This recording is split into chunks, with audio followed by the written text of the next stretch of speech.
안녕하세요. 오늘의 경매 이하성입니다. 부동산 3법 주요 개정 백문백답 드디어 마지막 시간입니다. 오늘도 김주성 세무사님 나오셨습니다. 안녕하세요. 예, 반갑습니다. 잘 지내셨죠? 네. 요번이 마지막 강의입니다. 네. 자, 오늘 어떤 내용 해주실 건가요? 예, 지난 시간에 이어서 취득세 중에 이제 기타 사항에 대해서 좀 설명해 드리겠습니다. 영상 보시기 전에 구독하기와 추천하기 잊지 마시고요. 김주성 세무사님 연락처 여기 있죠. 영상 보시면서 뭐 상담 사항이나 뭐 기장 등등 기타 사항 언제든지 전화로 연락 주시면 직접 전화 받으실 겁니다. 출발해 보도록 할까요? 예. 시동 걸어 보겠습니다.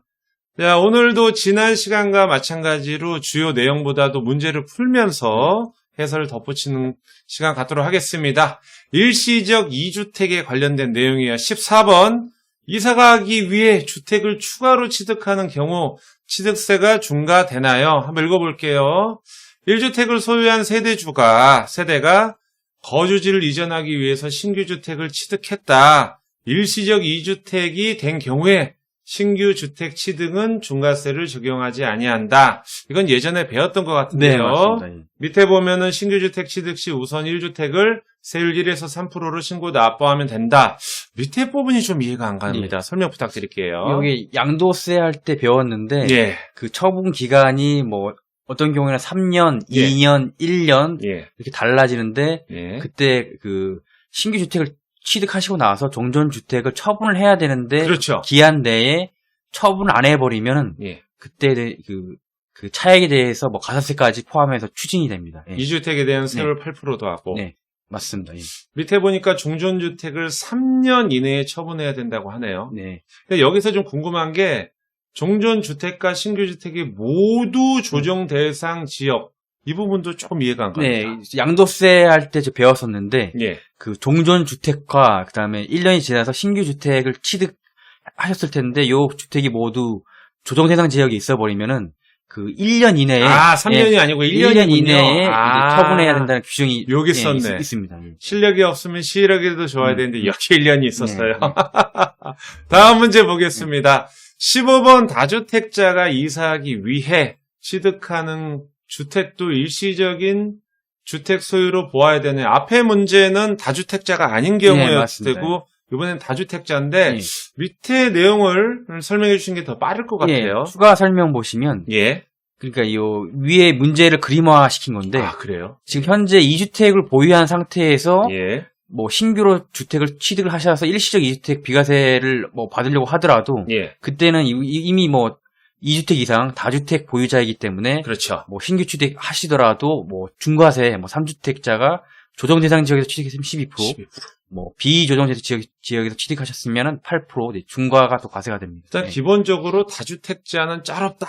뭐 이런 내용이에요. 네, 맞습니다. 여기에 대한 이 도표가 텍스트로 나와 있습니다. 이해가 너무 잘 됩니다.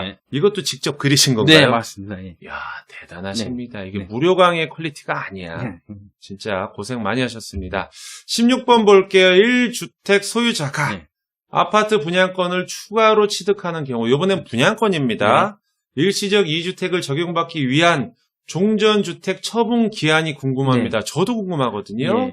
분양권은 이제 부동산에 관한 권리이기 때문에 그렇죠. 요때 뭐 분양권 계약일이나 분양권 취득일이 아닙니다. 요때 아니고 이제 분양권이 이제 준공이 되고 아파트가 준공이 되고 그 주택의 취득일을 기준으로 해서 뭐 3년 이내 아니면 2년 이내, 1년 이내에 처분하셔야 됩니다.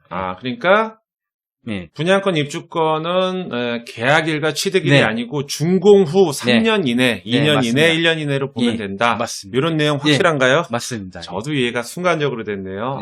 오늘 아주 쏙쏙 들어옵니다. 이번 문제 17번은 주택 무상 취득 중과세에 관련된 내용인데요. 읽어볼게요. 다주택자 4주택이네요. 부럽습니다. 보유주택 중 조정 대상 지역 내 부부 공동 명의 5대5 2분의 1씩 갖고 있는데 공시 가격이 10억이에요. 지분 일부 25%를 자녀에게 증여했다. 조정 대상 지역 내 공시 가격 3억 원 이상 판단 기준 이거는 좀 내용이 복잡해서 추가 설명이 필요할 것 같습니다. 이 조정 대상 지역에서 이제 기준시가 3억 이상 그 주택을 증여했을 때는 이제 12% 중과가 되는데. 전 강의에서 예, 그렇게 말씀해 주셨죠? 예. 요 해당 사례에서 지금 10억 중에 예, 10억. 다 100% 그 증여한 게 아니고 25%만 증여했을 25% 때. 했으면 2억 5천 아니에요? 네, 맞습니다. 3억 이하이긴 한데. 이해하죠? 예, 그렇게 따지는 것이 아니고 예. 지분 곱하기 전에 예. 전체 주택 가격이 10억 기준으로 판단하기 때문에 3억 넘었기 때문에 이분은 취득세 중과가 그럼 됩니다. 내가 2억 5천을 증여받아도 그렇게 본 게 아니고 공시가격 10억으로 하니까 예, 전체 아파트 기준에 주택 가격 기준으로. 이거는 좀 얍삽한 거 네, 아닌가요? 예. 그래서 12%를 중과한다. 네, 맞습니다. 아, 참나. 좋다 말았네요. 네. 증여받으신 분.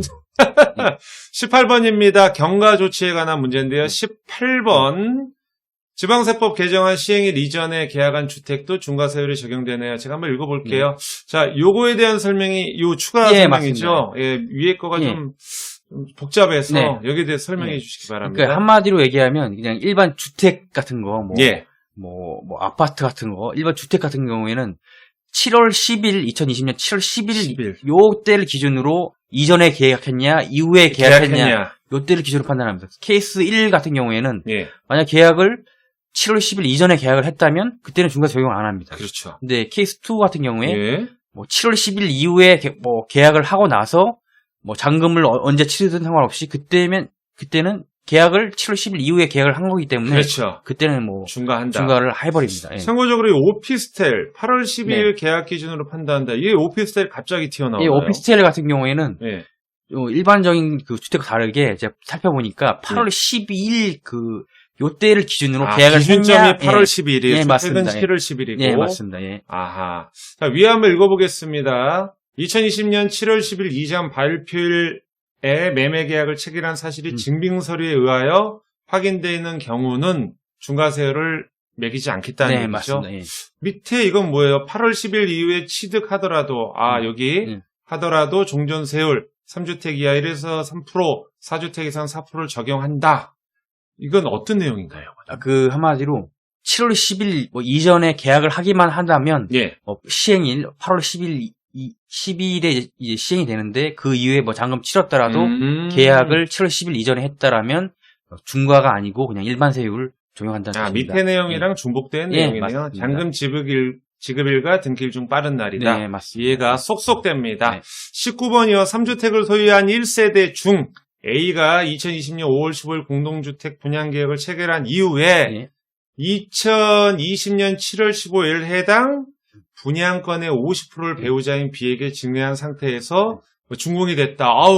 문제만 보면 너무 어리가 아파서 밑에 이거를 해석을 해주셔야 될 것 같아요. 요 상황은 뭐냐면 이제 2020년 5월 15일 날 이제 공동 분양 계약을 A와 B가 남편과 아내가 이제 보통 부부가 하겠죠. 계약을 하고 나서 2020년 7월 15일 날 50%를 배우자한테 증여를 하고 또 증여를 했고 그다음에 20년 12월 31일 날 이제 준공이 됐는데 요때 아까 18번 문제랑 똑같습니다. 7월 10일 이전에 계약했냐 이후에 계약했냐 이걸로 판단하기 때문에 똑같네요. 예, 맞아요. A가 만약에 남편이라면 남편은 7월 10일 이전에 계약을 했기 때문에 이미 4% 4주택자니까 4% 적용을 받는 거고 그다음에 증여받은 배우자는 7월 10일 이후에 계약했기 때문에 12% 중과세율 12%로 받아야 됩니다. 예. 이야. 근데 요 문제 특성이 뭐냐면 일반적으로 조합원 입주권 같은 경우에는 완공 후 원시 취득 같은 경우에는 중과가 되지 않으나 당연하겠죠. 일반 분양분은 완공 후에도 이때 중과가 됩니다. 이야, 3배가 올라가네. 부부간에도 참나. 자, 마지막 문제입니다. 피날레네요. 2020년 8월 10일 전에 취득한 업무용 오피스텔은 8월 10일 오피스텔을 8월 12일 이후에 주거용 오피스텔로 전환하는 경우 주택수 산정에 포함되나요? 이 부분 진짜 궁금한데요. 추가 설명 밑에 있습니다. 8월 12일 이전에 또 어떤 오피스텔 매매 계약을 체결한 경우에는 주택수에 포함이 되지 않기 때문에 이분이 8월 12일 이후에 주거용으로 용도 전환했다고 하더라도 이미 8월 12일 이전에 계약하고 취득한 경우라면 그렇죠. 그때 주택세 카운트가 안 됩니다. 요 정도 내용이 20번의 핵심이겠네요. 네, 맞습니다. 아이고, 요렇게 해서 저희가 부동산 3법 주요 개정 백문백답 모두 마쳤습니다. 박수 한번 하시죠. 아유, 소감이 어떠신가요? 제가 이제 유튜브 이제 방송 촬영 같은 걸 처음 해보다 보니까 그렇죠. 예. 좀 낯설고 약간 좀 서툴고 이런 게 있었는데 예. 제가 해보니까 제 자신도 공부가 너무 많이 됐고 그렇죠. 앞으로 다음번 뭐 촬영을 할 때 예. 이걸 밑거름해갖고 좋은 자신감도 얻었고 아주 좋은 경험을 했습니다. 또 MC가 출중하니까. 네, 맞습니다. 우여성 대표님 너무 아. 잘 진행해 주셔서 예. 너무 감사드리고 뭐 뭐니 해도 전 진행만 했고 네. 세무사님이 뭐 자료 준비도 밤새서 하시고 또 명쾌하게 이렇게 답변을 해주셨기 때문에 15강을 완강을 한 것 같고요. 앞으로 이제 기회가 되면 김주동 세무사님 또 모시고 좋은 세무 이슈가 되는 거에 대해서 여러분들께 계속 인사드리겠습니다. 그렇게 해주실 거죠? 네, 약속합니다. 예. 오랜 기간 15강 보시느라고 우리 시청자 여러분들 고생하셨고요. 지금까지 오늘의 경매 이하성 대표였고요. 네, 김주성 세무사였습니다. 감사합니다. 감사합니다.